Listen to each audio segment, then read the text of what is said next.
제가 이 신학교 다닐 당시에 동료 전도사님이 가지고 있었던 그 고민을 털어놓은 적이 있습니다. 이 교회 사역을 하는데 선생님과 장로님들이 자신을 인정하지 않고 무시한다는 그런 고민이었습니다. 그런데 저는 그 말을 듣고 조금 이상한 생각이 들었습니다. 그 전도사님이 물론 아직까지 목사님이 아니고 신학을 배우는 단계이기 때문에 이 신학적인 지식이 아직까지는 모자란 때였습니다. 또한 경험 또한 그랬습니다. 그러나 그 전도사님의 믿음은 괜찮았습니다. 그러나 이렇게 사회 초년생 같이 처음 사역을 한다는 이유로, 그리고 설교가 별로라는 이유로 이 해당 교사들과 장로님에게 안 좋은 평가를 받고 사역이 많이 힘든 상황에 내몰린 겁니다. 이 선생님들은 전도사님의 그 설교나 교사 회의 때 쓰는 말을 가지고 나중에 이것에 대해서 자기끼리 흉을 보기도 하고, 이러니까 중등부가 제대로 돌아가겠습니까? 이게 참 교회 공동체나 사회 공동체나 사회 초년생이 어려운 것 같습니다. 여러분들도 아시다시피 이 위계질서가 강한 군대나 회사나 언제나 이런 것이 있습니다. 아무리 상사라고 해도 그 주변에서 경험이 그렇게 많지 않다는 이유로 늘 무시받고, 그리고 인정을 못 받는 그런 사람들은 어떤 공동체에도 참 있는 것 같습니다. 이제 저도 회사를 다닐 때 고생하는 후배를 보면 그렇게 가슴이 메어질 수가 없습니다. 보면 사회 초년생이라는 그 이유 때문에 매번 눈치를 봐야 하고, 상사에게 시달리고, 또한 말도 안 되는 군기 문화에 순종하지가 않으면 아주 안 좋은 상황까지 가게 되는 이러한 상황이 정말 많은 것 같습니다. 오늘의 본문이 바로 그렇습니다. 이 바울이 디모데를 보는 마음이 어떻겠습니까? 이미 디모데를 자신의 아들처럼 아끼고 그들의 외조모와 어머니와 친분도 있는 이 바울입니다. 그런데 이 디모데가 첫 사역지로 에베소에서 이 교회를 다스리는 그러한 임무를 가지고 있는데, 이 바울의 마음이 얼마나 미어지겠습니까? 왜냐, 이 바울처럼 어느 정도 이 교회에 개척을 해본 경험도 없고, 또한 나이도 어리기 때문에 너무나 걱정이 되는 것입니다. 꼭 우리 사회 공동체나 교회 공동체나 나이가 없고 경험이 없는 사람이 무시받는 것처럼 그러한 상황이 이제 디모데에게도 나타나는 것입니다. 이 바울은 디모데에게 이 에베소 교회를 맡겼습니다. 하지만 이 디모데는 아직 나이가 어립니다. 그렇기 때문에 바울보다 사역을 하기가 아마 더 어려웠을 겁니다. 그렇게 바울은 디모데에게 목회 생활을 어떻게 해야 될지, 교회를 어떻게 운영하고 관리해야 될지를 이같이 편지로 써서 보낸 것이 디모데 전서 후서입니다. 바울은 일단 이 편지의 서두에서 어떻게 시작을 했습니까? 사랑하는 아들 디모데에게 은혜와 긍휼과 평강이 있기를 축복했습니다. 여기에서 은혜라는 것은 죄인을 향해 지나간 죄를 사해 주시고 구원해 주는 은총을 말하는 겁니다. 이게 바로 은혜라는 겁니다. 우리가 이 죄를 용서받고 구원해 주는 그 은혜가 디모데에게 항상 함께 하기를. 그리고 두 번째로 이 긍휼이라는 것은 불쌍한 자들과 괴로움을 받는 자들을 위해서 죄인을 해방시키는 동정을 말하는 겁니다. 한마디로 말해서 이 동정심, 긍휼. 사람들은 특히 이 동정하지 말라 그러는데 사실 그러한 동정보다 더 고귀한 개념이라고 할 수 있습니다. 동정. 왜 그런 말이 나왔는지 모르겠는데 왜 동정하지 말라 그러겠습니까? 자신의 자존감이 떨어지기 때문에 동정하지 말라는 것입니다. 한 가지 참 이상한 것이 있다면 이 세상 사람들 중에서 스스로 목숨을 끊는 사람들을 보면 자존감이 굉장히 높다는 겁니다. 자존심이 굉장히 강하다는 겁니다. 자기가 그렇게 어려운 상황에 있음에 불구하고 주변에 그렇게 많은 도움을 청하지 않고 스스로 목숨을 끊는다는 것. 내 자존심이 약간이라도 상해도 주변에 도움을 요청하지 않는 이러한 사람들. 하지만 이 기독교에서는 긍휼의 감정이라는 것이 있습니다. 아무리 사람이 정말 이 자존심으로 똥도 뭉친 존재라고 해도 그러한 사람들을 진심으로 죄인의 길에서 해방시킬 수 있는 그런 것을 바로 이 긍휼의 감정이라고 합니다. 여러분들, 이 긍휼의 감정을 여러분들 계속해서 가지시기 바라겠습니다. 그리고 마지막으로 평강은 하나님의 은혜와 긍휼에서 나오는 건데 죄를 제거한 상태에서 나오는 것입니다. 한마디로 이 믿음, 사랑, 소망 이 세 가지는 그리스도인의 열매이고 은혜, 긍휼, 평강은 그리스도의 세 가지 축복이라고 할 수 있습니다. 여기에서 보면 그런 것이 있습니다. 지금 이 당시 에베소 교회에 지금 은혜, 긍휼, 평강 이 그리스도인이 세상 사람들과 다른 점이 바로 이것입니다.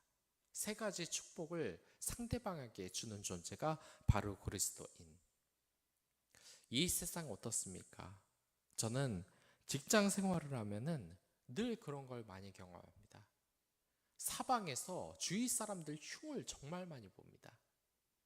좋은 말은 거의 없습니다. 늘 보면은 끼리끼리 모여서 그 사람 흉을 보는 것.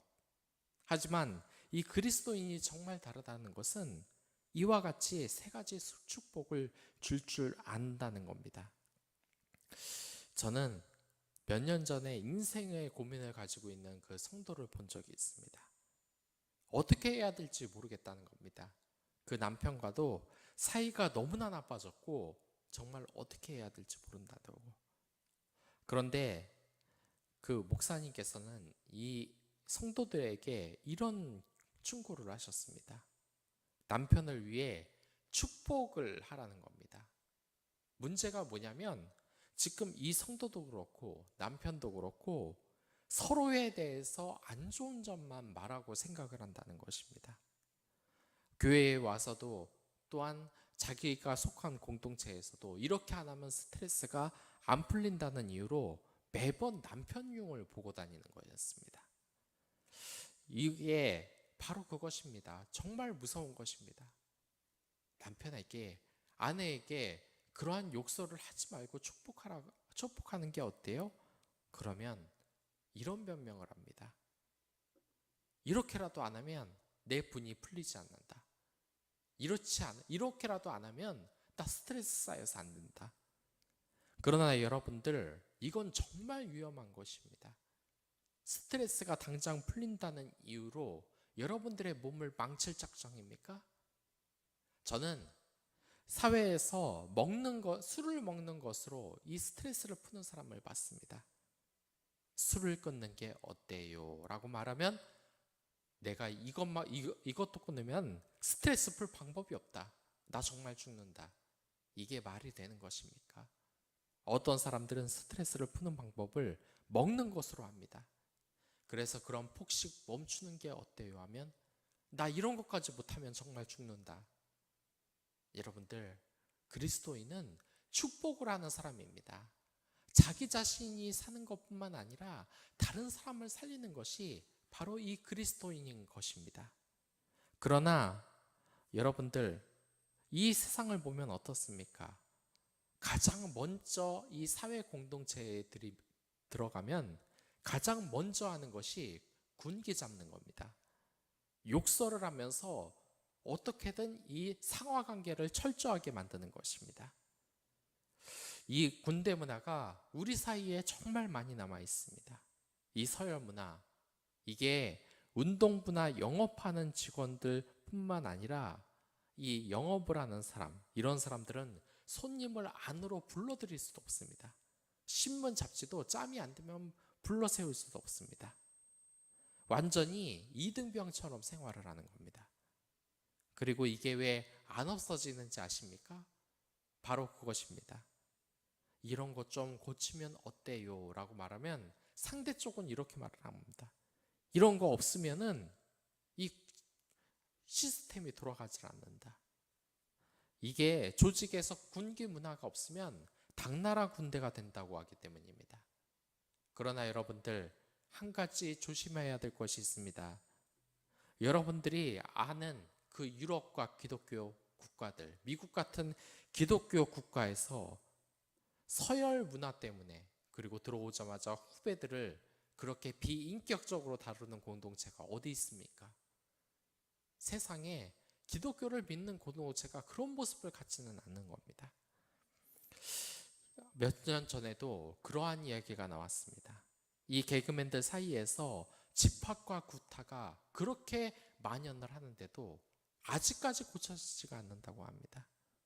체계와 군기가 있어야 이 조직이 돌아간다는 겁니다. 하지만 이러한 것은 정말 기독교 공동체에서 있으면 안 되는 것입니다. 기독교 공동체는 오로지 사랑의 원리로 돌아가는 것이기 때문입니다. 어제 그게 참 너무나 잘못된다는 생각입니다. 정당하지도 않은 것을 구타를 하면서 욕설을 하면서 이게 법으로 완전히 감옥에 갈 일이라도 불구하고 이것이 없으면 안 된다. 정말 이 사회 공동체, 교회 공동체가 어떠한 공동체인지 아예 이해를 못하는 것입니다. 우리는 상대방을 보자마자 군기를 잡는 사람입니까? 아니면 바울처럼 축복을 전하는 사람입니까? 근데 왜 바울은 이 공동체에서 군기 문화보다 사랑이 있는 그런 것을 먼저 하겠습니까? 바울의 마음은 바로 나오지 않습니까? 1절에서 은혜와 긍휼과 평강을 주는 세 가지 축복을 주는 사람들. 우리에겐 그러한 사랑이 필요하다는 것입니다. 특히 여러분들, 여기에서 이제 바울은 교회 공동체에 있어서 디모데가 겪을 수 있는 그 문제에 대해서 언급합니다. 그것은 바로 잘못된 교훈과 율법과 복음의 관계입니다. 이것도 똑같습니다. 이 잘못된 교훈과 율법과 복음의 관계에서, 복음의 이 관계 속에서 이게 문제가 되는 이유가 무엇이겠습니까?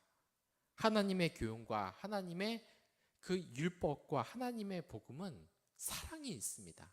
하지만 잘못된 교훈과 율법과 복음은 그 껍데기만 흉내를 냈을 뿐 진정한 사랑이 없기 때문에 문제가 되는 것입니다.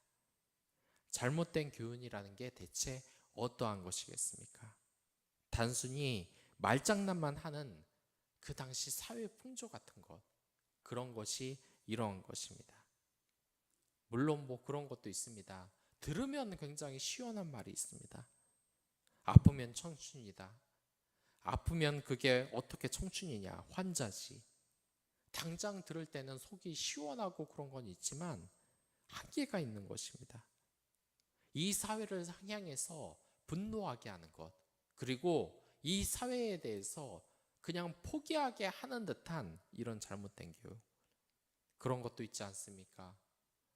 회사가 지옥이라고, 회사가 전쟁터라고 밖을 나가봐라, 거긴 지옥이다.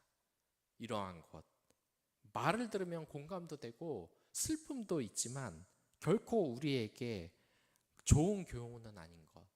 왜 그렇습니까? 그 안에 사랑이 없기 때문입니다. 그렇게 말장난만 하는 사람들이 이 에베소 교회 그 당시 풍조에도 있었습니다. 그들이 누구입니까? 바로 그 유명한 소피스트들입니다. 이들은 어땠냐면 아주 학력도 높습니다. 아는 것이 맞습니다. 그리고 이 입을 가지고 먹고 사는 사람들입니다. 현란한 말솜씨로 이 아레나에서 많은 사람들에게 이야기를 하고 거기에서 재밌게 뭔가 아는 것처럼 이야기를 하면 그 당시 부자들은 이 소피스트들을 고용을 해서 먹을 것과 돈을 주었습니다. 이러한 것이 얼마나 잘못된 것입니까? 여러분들 그리스 철학에 대해서 대부분 잘은 모른다고 할지라도 이 소피스타가 왜 나중에 비판을 받았는지 여러분들 잘 아실 겁니다. 교훈을 주는 것처럼 진리를 주는 것처럼 말을 하지만 결국 알고 보면 다 쓸데없는 말장난, 교훈인 것입니다. 이 세상에 신화와 그러한 것도 마찬가지입니다. 처세술 이런 것도 하나님이 빠진 것은 잘못된 교훈이고 그 안에 알맹이가 없는 것입니다. 그러니까 우리는 항상 주의해야 하는 것입니다. 세상에서 말하고 있는 교훈이 우리를 지금 사랑으로 인도를 하고 있는가? 정말 그것을 우리가 말을 하고 생각을 해야 되는 것입니다. 그리고 여기에서 율법 또한 잘못이 되는데 왜 잘못된 율법이겠습니까? 하나님에게로 나왔는데 그 속에는 진정한 사랑이 없기 때문입니다. 바울이 디모데전서 1장 1절에서 말한 은혜와 긍휼과 평강이 없기 때문입니다.